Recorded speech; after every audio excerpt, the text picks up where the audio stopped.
La visite au gorille des montagnes dans la forêt impénétrable de Bwindi reste un des moments exceptionnels pour quiconque. Un briefing animé par la danse traditionnelle réunit au quartier général du parc tous les touristes avant d'effectuer quelconque mouvement.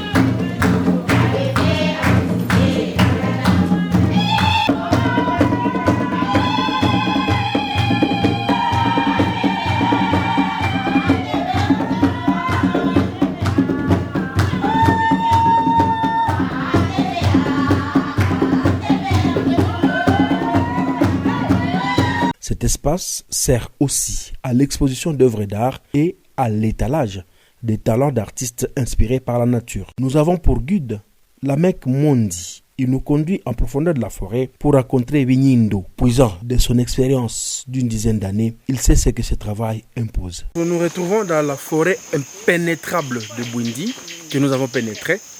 Pour une cause, c'est que nous sommes en train d'aller vers une famille de gorilles qu'on appelle Vignindo. Vignindo qui veut dire les gros nez.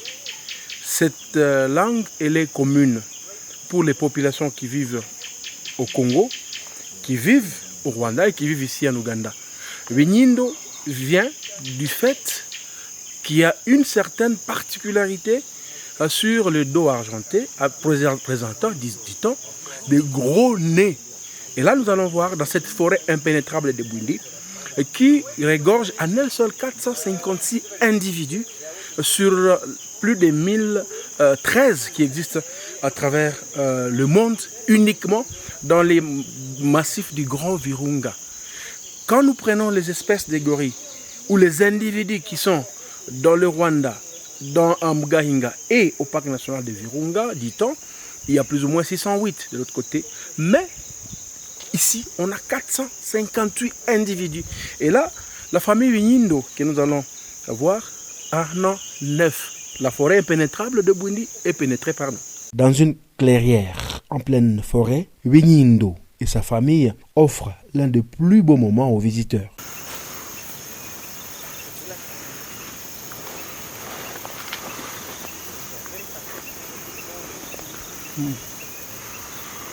Yes. Il a le temps d'offrir des occasions d'être entièrement contemplé. Oui, hein?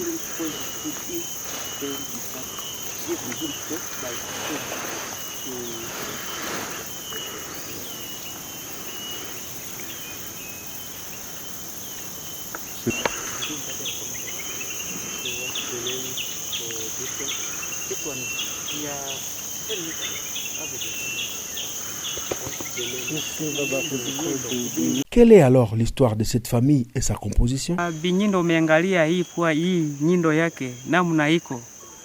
Kuna namna siku moja maka tulikuwa tuna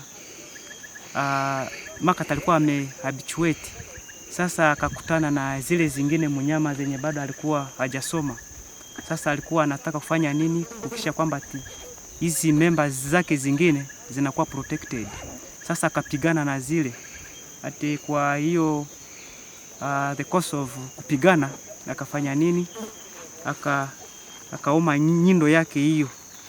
Sasa unaangalia shape namna iko, sio kama shape ya zile zingine zenye ziko mzuri. Sasa kuna namna shape yake aligeuka. Tena hiyo inatofautisha hii vinyindo kwa silverbacks zingine.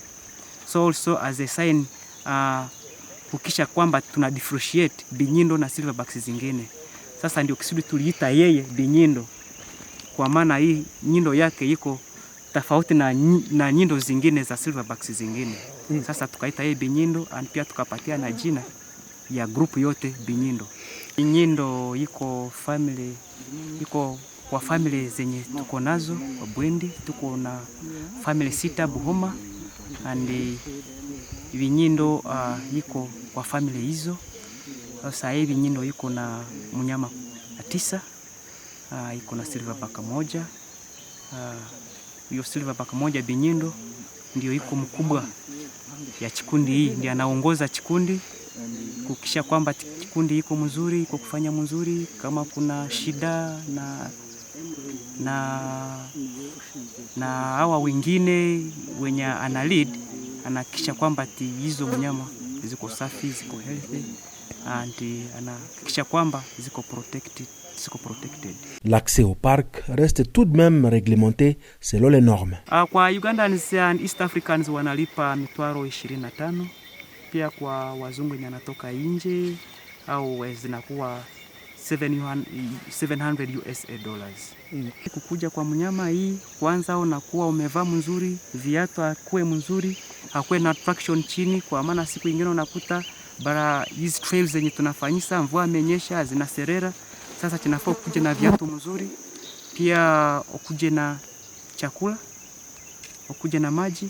Yani saa nyingine vinyendo anatembea mbali, unakuta umetembea mbali kwa chibirani kwa than the expected time. Yani kama wiko na chakula, kwanza unakaa unakula, then unaendelea. Sasa chakula iko muhimu sana, and the park is a tropical rainforest, so tunasema ukuje na rain jacket. Sasa mvua kinyeshe ukue protected, vitu yako, cameras, phones, at least kama mvua inanyesha vikuwe mzuri, na mwili yako of course na yeye akuwe mzuri, asipigwe na mvua pia na baridi na kuwa mingi.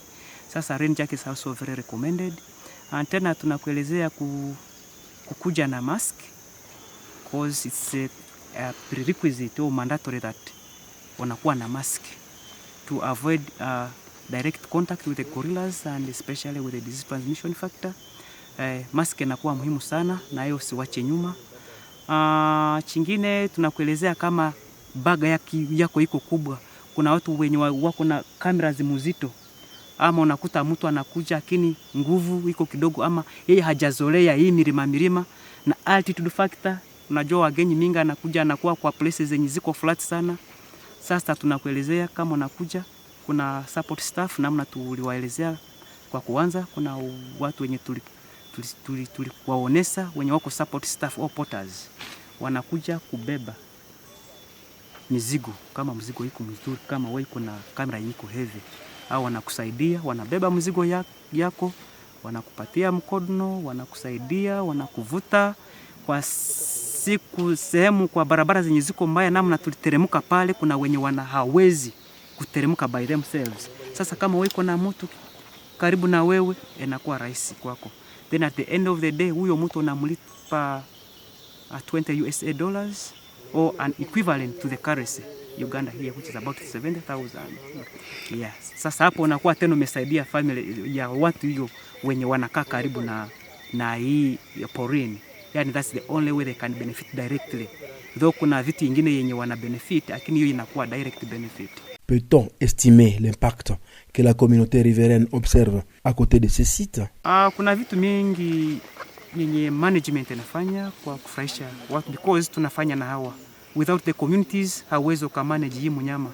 So tunawaleta karibu na sisi, tunafanya na hawa, tuna engage them in trail maintenance, tuna engage them, bring them now to mobilize them, come every morning. Kwa wageni wenye wanataka watu wabebee mizigo, wanakuja wanabeba. Hiyo inakuwa direct benefit also. Also kuna vitu vingine we allow them some resource offtake from the park, especially with the herbs, firewood sometimes, depending if we have some other. Kuna hii miti ingine yenye si original here, so kuna namna tunajikatakata, so allow them harvest the firewood. Tena kuna revenue yenye we call it revenue sharing. Kwa wageni wenye wanakuja, wenye wana visit hii park, kuna percent kwa permit yenye mgeni analipa 20%. Tunaona pesa ngapi tumecollect for financial year. 20% of all the revenue collected in a financial year. Okay. Then that portion tunajireta, tunaangalia iko ngapi, then tunaangalia watu wenye wanakaa karibu na porini hii yenye nalinda mnyama. Sasa by parish anaangalia tumecollect ngapi, so kila parish inafaa ipate ngapi. Sasa hiyo pesa tena anapatia kwa watu hiyo, kwa community, to support their community projects. Devenir un éco-garde ou guide reste tout de même une passion pour ceux qui y exercent. Kuna vitu mingi yenye aliniletea hiyo kufanya kazi hii originally kutoka tangu mwaka alikuwa mtoto. Alikuwa passion yangu kufanya na hizi organizations zenye zinalinda environment mnyama. Sasa kuna sehemu moja kwetu huko naita Rwenzori Mountains National Park. Nilitamani namna watu alikuwa navaa. Nilitamani hizo plains uniforms za kwao. Ilikuwa mzuri kwangu, nasema ningepata bahati ya kufanya na watu hii. Sasa ilikuwa kwa roho yangu. Sasa makati nilisoma kwa kusoma yangu. Kwa mimi nasema kama mimi napata bahati ya kufanya kosi yenye iko concerned kwa vitu yenye analinda mnyama environment, mimi nafurahi sana. Sasa hapo ngasoma kosi yenye correlated kwa wildlife and natural resource management kwa shule huko katika Queen Elizabeth. Kaenda huko miaka 3 alafu kakuja na diploma in wildlife and natural resource management, then kumaliza muda kidogo, then UWA advertise. Hapo ndio kapata opportunity ya kuchora maandiko yangu na kusukuma huko. Pia wakaangalia akasema ati haki mimi naweza kazi hii. Sasa ukafanya nini? Wakanichukua. Ce travail a aussi des risques. Kuna risks mingi kwa mnyama hiyo. Unaangalia tu kuna mnyama, unaangalia tuko karibu na hawa. Kuna mtu aniliniuliza ati tunachukua muda gani kwa habituate hii mnyama kwa kwenda kuzolea watu namna hii. Sasa risks ziko mingi in the course of habituation. Some of our staff watu yenye tunafanya nao mingine ama wengi amekuliwa na hizi mnyama, and the good thing of it hatujapata report ya kuluzi mtu ati mtu amekufa juu ya mnyama kumuuma, lakini saa nyingine zinatugrab, zinatuuma, zinatupiga, and not only the gorillas, kuna mnyama nyingine the elephants. Saa ingine kuna saa ingine mnakuwa mko kutembea, mko kufanya patrol nini, mnakuja kwa mnyama accidentally mnaangukia hizi elephants, zinawavuruga mbaya.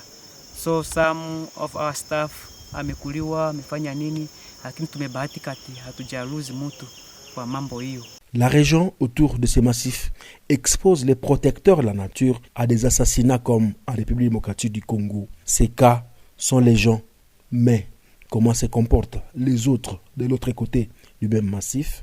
Inakuwa mbaya kwa sisi because it is we work with them. Wako walindaji ya mnyama kama sisi.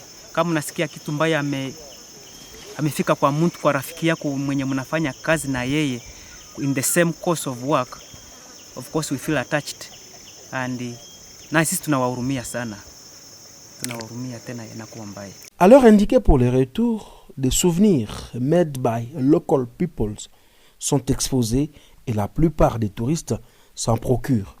C'est le cas de celui que nous avons connu sur le terrain. Quand nous achetons les masques comme ça ou bien les œuvres d'art de communautés riveraines, nous savons que nous contribuons beaucoup à leur développement, et comme ça, c'est un effort sur la conservation. Ces gens ici qui vivent autour des parcs, disons, ils doivent avoir d'autres alternatives.